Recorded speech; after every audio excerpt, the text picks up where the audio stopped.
하나님 말씀은 히브리서 11장 32절에서 40절 말씀입니다.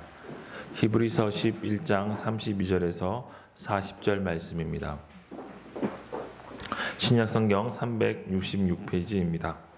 히브리서 11장 32절에서 40절 말씀입니다. 다 찾으신 줄 알고 한 절 한 절 교독하도록 하겠습니다. 내가 무슨 말을 더 하리요? 기드온, 바락, 삼손, 입다와 다윗과 사무엘과 및 선지자들의 일을 말하려면 내게 시간이 부족하리로다.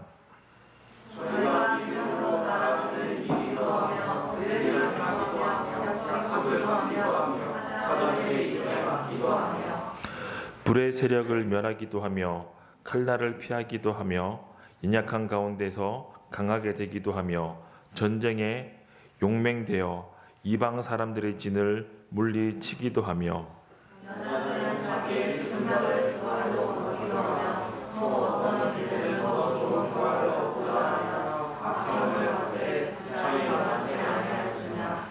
또 어떤 이들은 희롱과 채찍질 뿐 아니라 결박과 옥에 갇히는 시험도 받았으며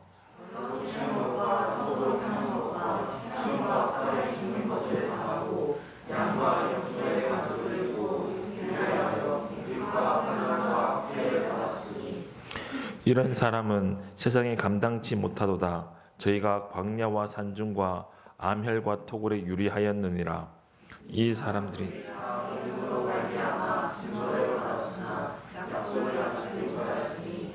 이는 하나님이 우리를 위하여 더 좋은 것을 예비하셨은즉 우리가 아니면 저희로 온전함을 이루지 못하게 하려 하심이니라.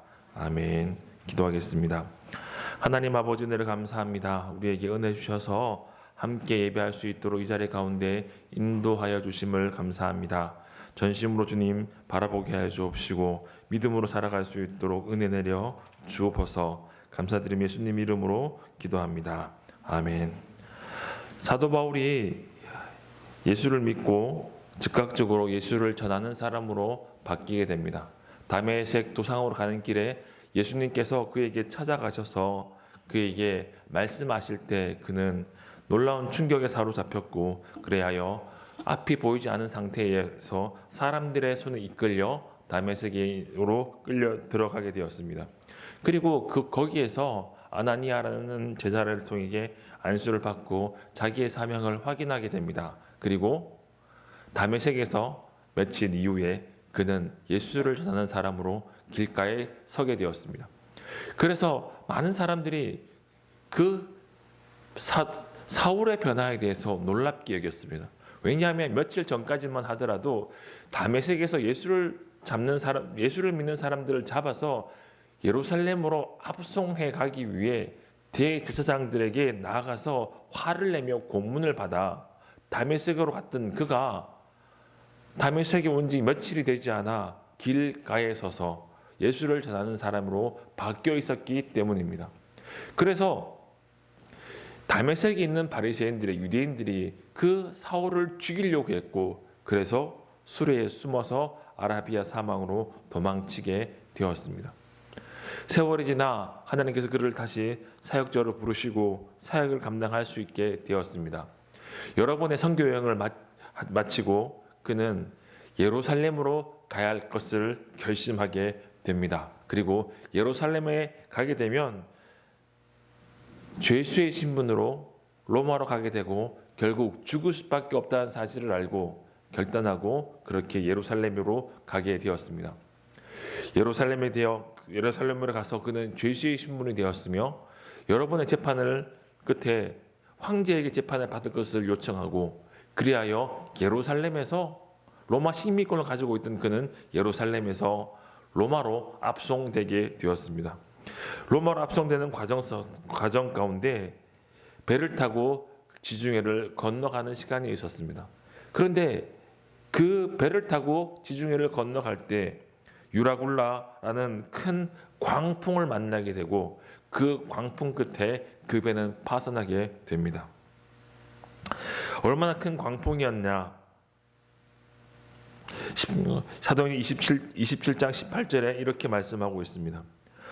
우리가 풍랑으로 심히 애쓰다가 이튿날 사공들이 짐을 바다에 풀어버리고 사흘째 되는 날에 배의 기구를 저희 손에서 내어 버리니라.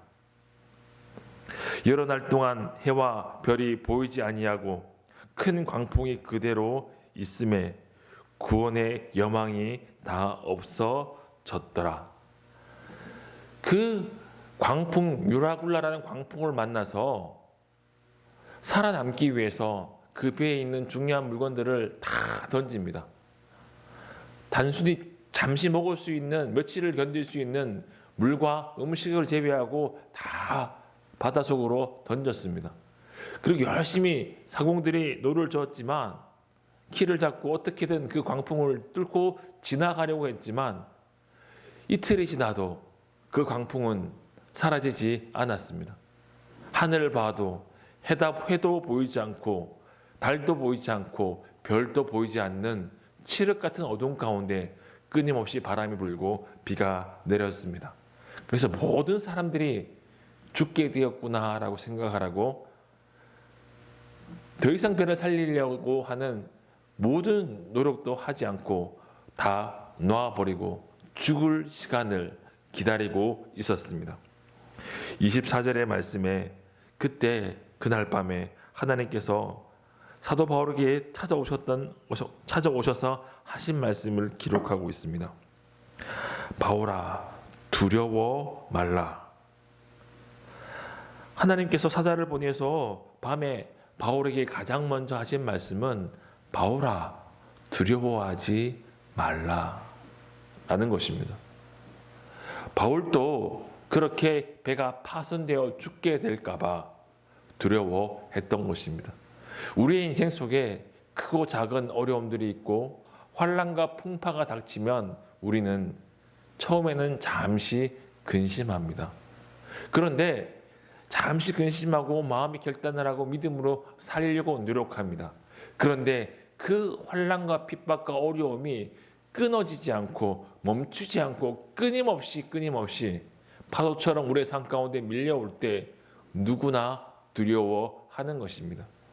사도 바울도 그 믿음의 사람 사도 바울도 그가 로마로 가서 황제에게 고위 사람들에게 하나님의 말씀을 전해야 하는 것이 자기의 사명임을 알고 죽을 각오를 하고 예루살렘에 가서 압송되어 로마로 죄수의 신분으로 가고 있는 그도 그렇게 죽게 될 거라는 생각 속에 두려워했던 것입니다.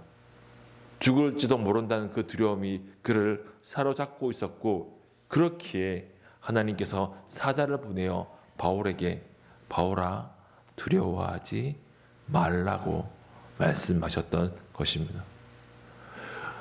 오늘날 시대에 우리는 초대교회 시절과 같은 그렇게 큰 환난과 핍박을 경험하며 살아가지 않습니다. 그래서 우리에게 있는 어려움들이 그렇게 새롭게 다가오지 않고 그리고 조금만 우리가 마음을 가다듬고 결심을 하면 한편으로는 버티고 견딜 수 있는 어려움인 것처럼 다가왔겠지만 그러나 삶의 자리에서 살아가는 사람들에게는 그게 결코 쉽지 않죠. 바울처럼 이렇게 살아가다가 우리가 믿음을 잃어버리진 않을까라고 두려워하며 근심하고 때로는 낙심할 수 있는 것입니다. 아무리 믿음이 좋다 할지라도 믿음이 흔들릴 때가 있습니다. 아무리 믿음이 견고하게 담대하게 하나님의 역사를 일으키는 삶의 흔적이 있다 할지라도 우리의 삶 가운데 믿음이 흔들리는 순간은 찾아올 수도 있다는 것입니다. 그렇게 찾아올 수 있다는 사실을 부인하고 외면하고 살아가는 것이 어떻게 보면 더 어려운 시험 가운데로 우리를 이끌어갈 수도 있다는 사실을 알아야 합니다.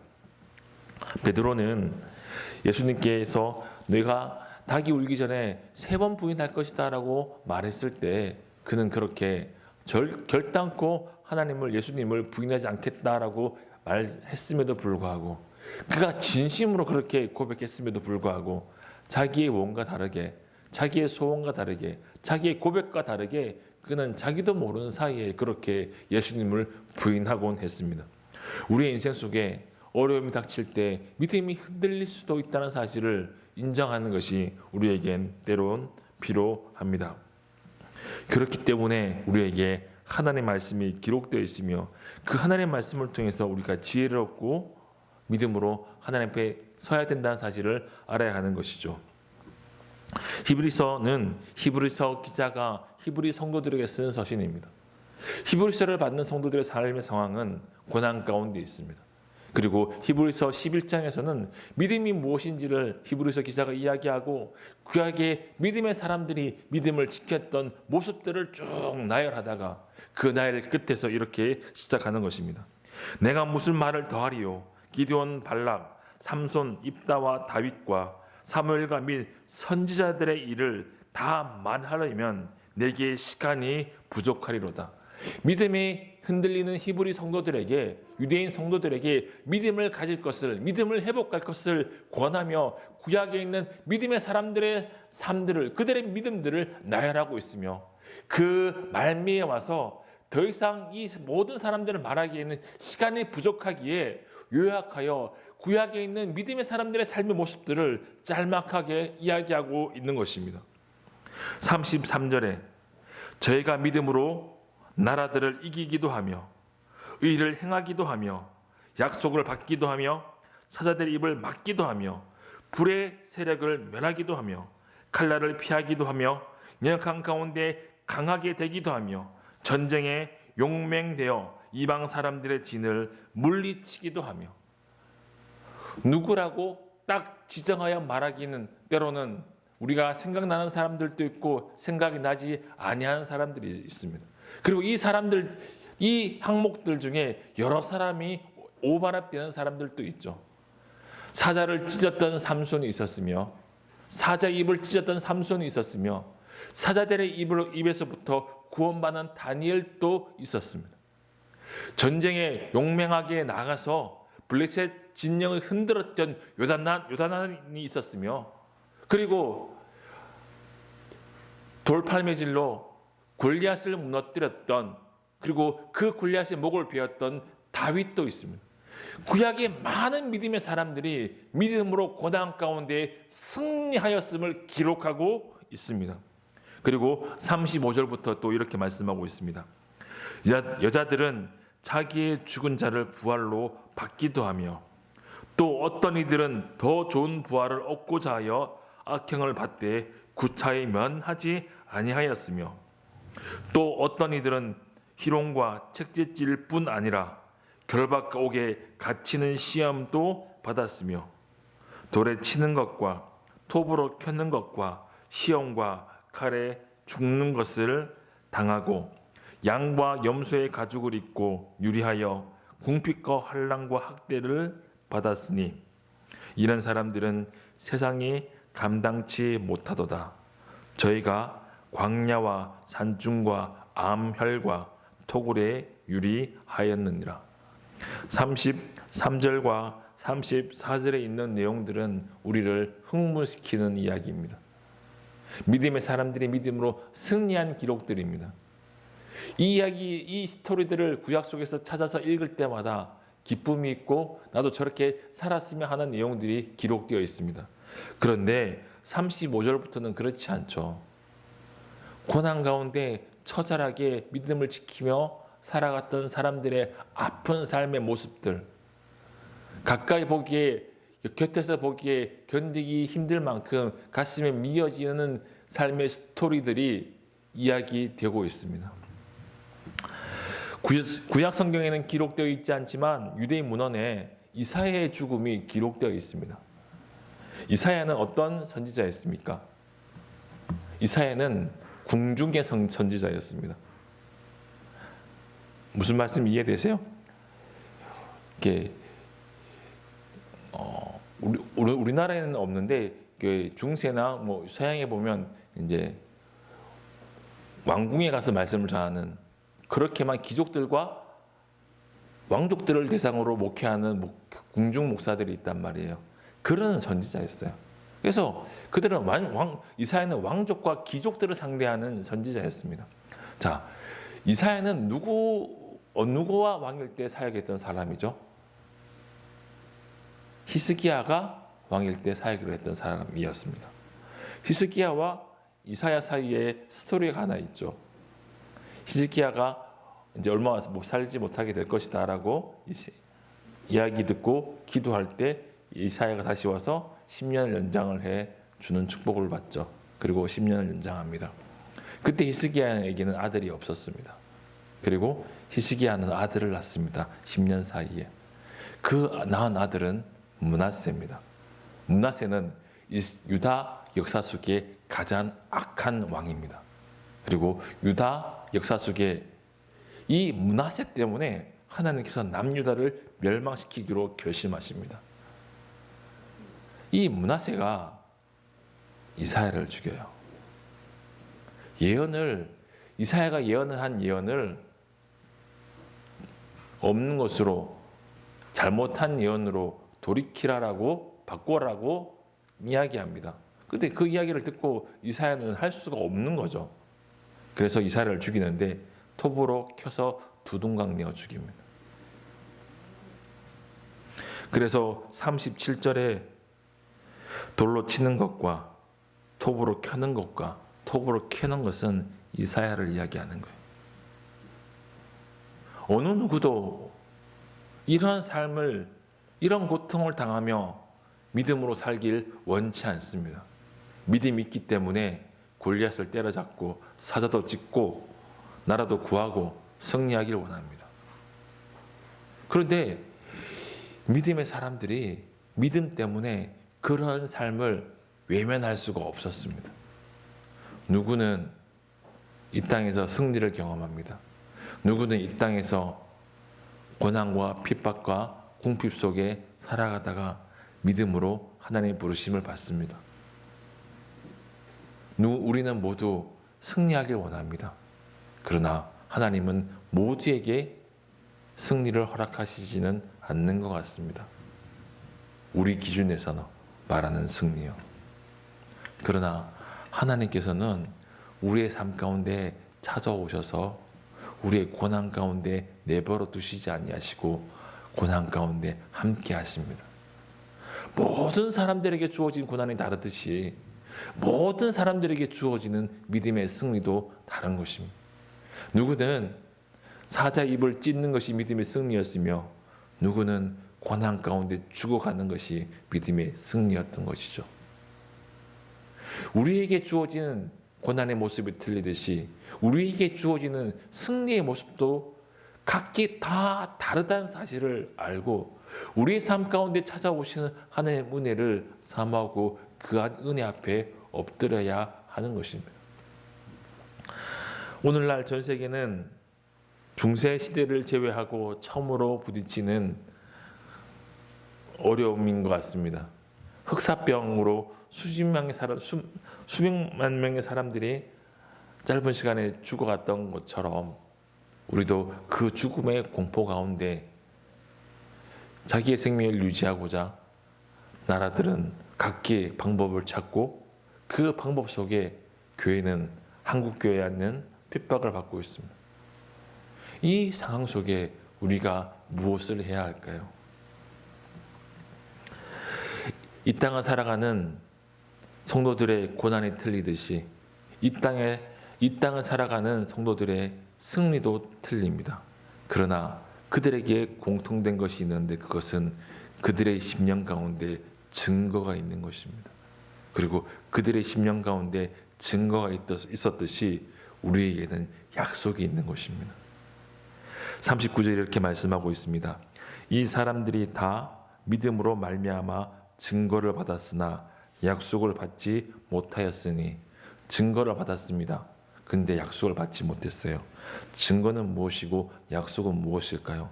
이 증거는 무엇이고 약속이 무엇인지 알려면 히브리서 11장 1절을 봐야 돼요. 믿음은 바라는 것들의 실상이요 보지 못하는 것들의 증거니. 우리가 너무나 잘 아는 말씀이죠. 믿음은 바라는 것, 소망하는 것들의 실상이에요. 내가 소망하는데 소망한다는 사실은 무엇입니까? 내게는 없어요. 그런데 실상은 눈앞에 존재하는 거예요. 내게는 없는데 내 눈앞에 존재하는 거예요. 그것이 믿음이에요. 믿음은 보지 못하는 것들의 증거니, 증거는 눈으로 보고 만질 수 있어야 돼요. 그렇죠? 그런데 보지 못해요. 만들 수도 없어요. 그런데 증거가 있어요. 그것이 믿음이에요. 구약의 사람들은 믿음으로 실상을 소유했어요. 구약의 사람들은 믿음으로 증거를 소유했어요.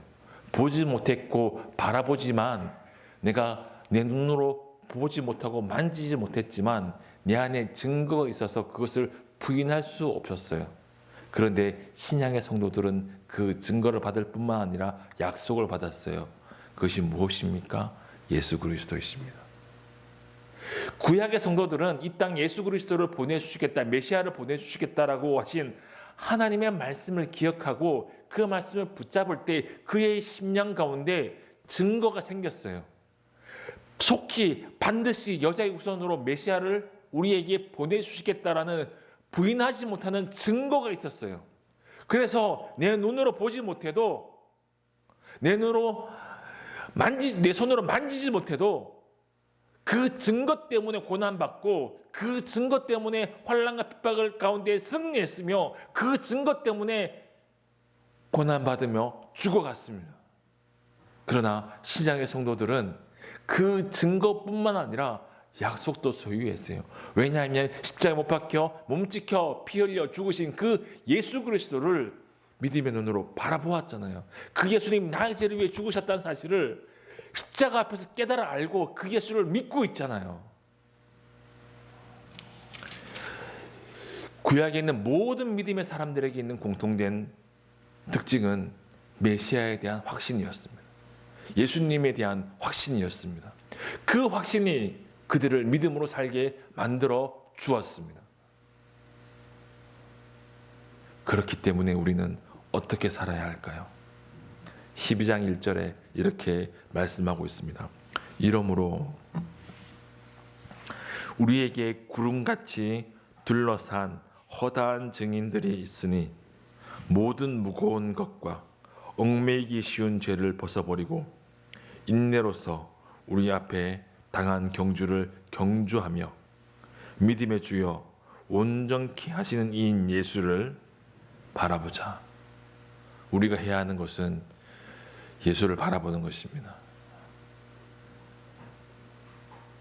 엘리야가 갈멜산에서 참 하나님이 누구이신지 싸우는 그 영적 싸움을 이기고 홀로 남아있다는 사실에 낙심하고 이세벨이 무서워서 도망을 칩니다.